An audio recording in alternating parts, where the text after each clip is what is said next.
and welcome back to Andrew Gamero Coaching. Today we're going to be talking about waiting on God. Waiting on God is not always easy, but it is always worth it. The biggest challenges of my life have always come when I'm waiting for God to answer my prayers. One thing that my husband and I always do is with the big decisions in life, we always put them before God to make sure that what we want to do is in alignment with His will for us. And we don't always get a yes. Sometimes it's a maybe, sometimes it's silence.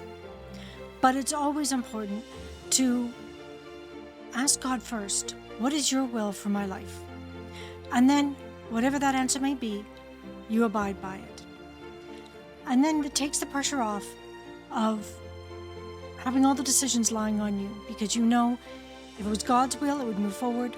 And if it's not God's will, then you can let it go. He has something else better for you in store. So here are the reasons why it is so wise for you to wait for God's answer and God's will for your life. A few months ago, I posted about my excitement about getting my master's in Christian counseling through the online program at Canada Christian College. It was last January that God put it on my heart that this is the next step in my journey, was to get my master's in Christian counseling so that I can help more people fulfill their lives, and to do it in a Christian environment where they have God as part of the plan. And now I was really nervous that I would even get in. It's been a long time since I've been in university, but I applied anyway, and I got in. I asked some friends and associates to do references for me. Didn't expect them to say yes, but they did, and gave me the most amazing references that I could possibly imagine. And to my great surprise and delight, I got in. So excited to see all the courses I got to take and how everything was going to be laid out. The only thing I didn't have was the finances. So we kept praying, we kept thinking of ways we could do it. We had financial plans in place, and every time those deadlines came up, those finances, those financial planning, those plans, they fell through. So I kept praying that God would supply the money in some way, and when September rolled around, the money still hadn't materialized. So after some conversations back and forth with the finance office, we decided that it would probably be best for me to wait till January of 2026. And that is the plan that we took. So was I disappointed? Yes. But I was still able to take some introductory programs through them to get me set up and get my mind in the space it needs to be in, to be back into an academic environment again. And just because the finances didn't come through, that didn't mean it was a no from God. It just meant a not yet. And what I've learned, is that there were some things that were going to be coming up for me this fall that I didn't foresee were going to happen, and would have greatly impacted my ability to concentrate on my studies. One was a massive crack in my tooth that required not only a root canal, but it's a crown. So that was weeks of intense pain, which I'm very thankful I am now through. After having the root canal, still have the crown to go, but I know that won't be as painful as the wait between when the pain started and the actual root canal and all that stuff. So that was in there. I also managed to tear my meniscus in my knee while I was gardening. Didn't realize that I have a fibromyalgia, as most of you, my viewers, will know. And with fibromyalgia, you have aches and pains pretty much constantly somewhere in your body. My joints have always cracked and made funny noises. So when I felt the pop in my knee, it was like, yeah, whatever. Been there, done that. But unfortunately this time I actually did some damage and waited a month before I actually went into the doctor, because it wasn't healing, and everything I was trying to exercise it and rehab it was not working. And so when I went in to the doctor, I found out, yeah, I actually have this meniscus tear. So, injury, we're not even sure exactly what the extent of the damage is yet.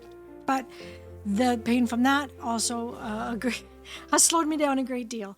So between these things and other little things that have been popping up here and there, Now definitely was not the time to start.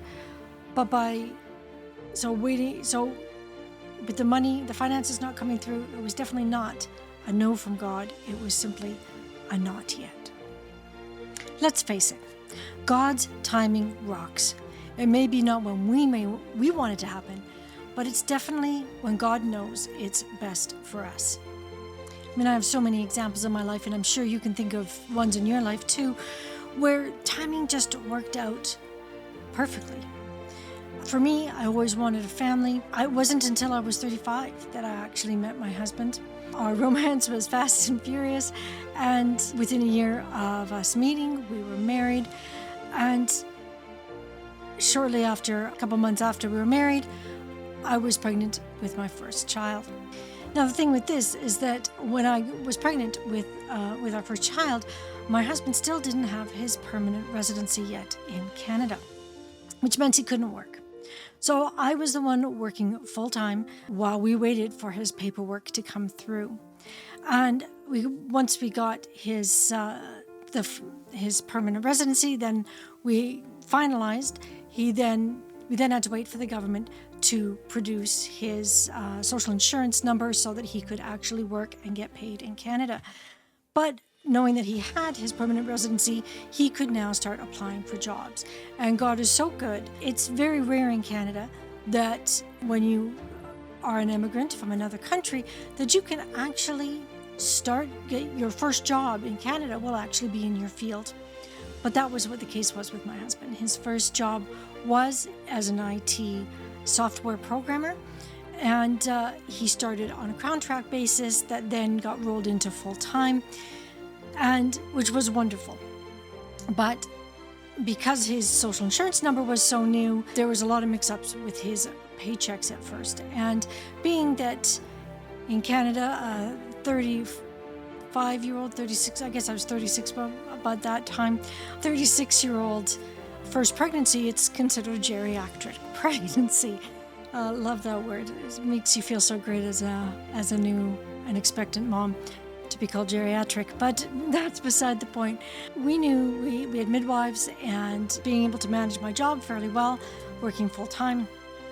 But we knew that we wanted me to step away from the job at least a couple of weeks before her due date. In Canada, we have a really great maternity leave or parental leave program where you do get payments for a full year. But we, at that point, as we were nearing my maternity leave date, my husband still wasn't getting his paychecks yet because of that mix-up. So it was a very stressful time wondering how we were going to survive on just my maternity leave payment. But God had it all under control, and just as I was coming off and going on to maternity leave, which is not your full paycheck, but very close to it, his payments with all the back payments for what hadn't been paid yet all came in, and it was just amazing. We were able to just keep on going, and it was also a good thing that I did step away a bit early because she took full advantage of coming soon, right away, early. So it all worked out well on God's timing, not ours. And God's timing and providence is just so amazing. We ended up deciding for me to stay home and live off my husband's paycheck, and I was able to homeschool our children as well. God provided for that as well. And with God's timing and his provisions, and even though on paper it should never have worked, we have never gone without a meal, and we've always had a roof over our head. And God's timing has always just worked. If you're in a position right now where you're not sure what to do next and you're stressing out because things aren't lining up, take it to God. Talk to him. Let him know what your wants, what your dreams are, but also be willing to listen. Be willing to do things on God's terms as well, not just your own. About a year ago, we were actually planning to move back down to El Salvador. And again, El Salvador now, that's the country my husband was born from, has become super safe. Their wonderful president finally put all the gang members in jail, outlawed the gangs, so that the law-abiding citizens could live safe and, profitable lives themselves, away from fear of being murdered, hurt, extortioned, and all those things that the gangs were doing. So right now, the crime rate and death rate in El Salvador is less than it is in Canada. So about a year ago, we were seriously considering moving back down to El Salvador because it's so, cost of living and everything is just, we could do so much better down in El Salvador with the incomes that we have now. And I do have several part-time jobs right now, as well as my coaching business. So but we could do so much more with what we were earning if we were in El Salvador.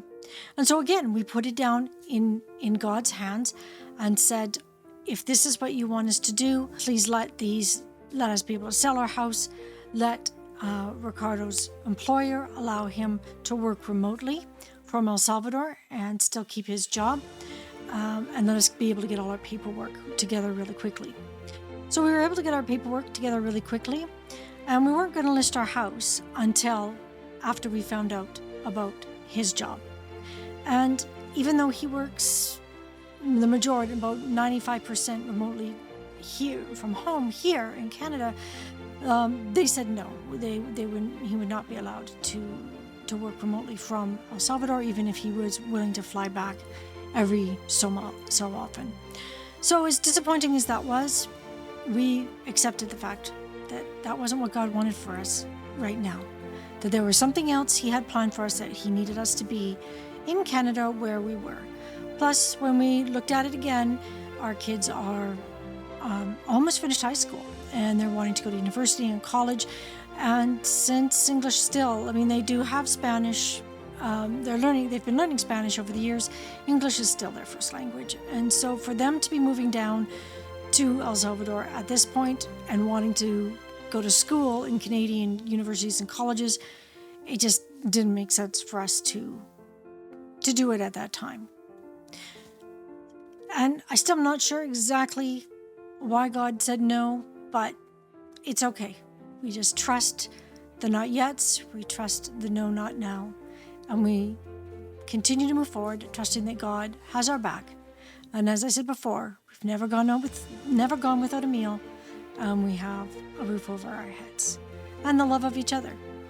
So in the end, when you put God first, He will take care of everything else.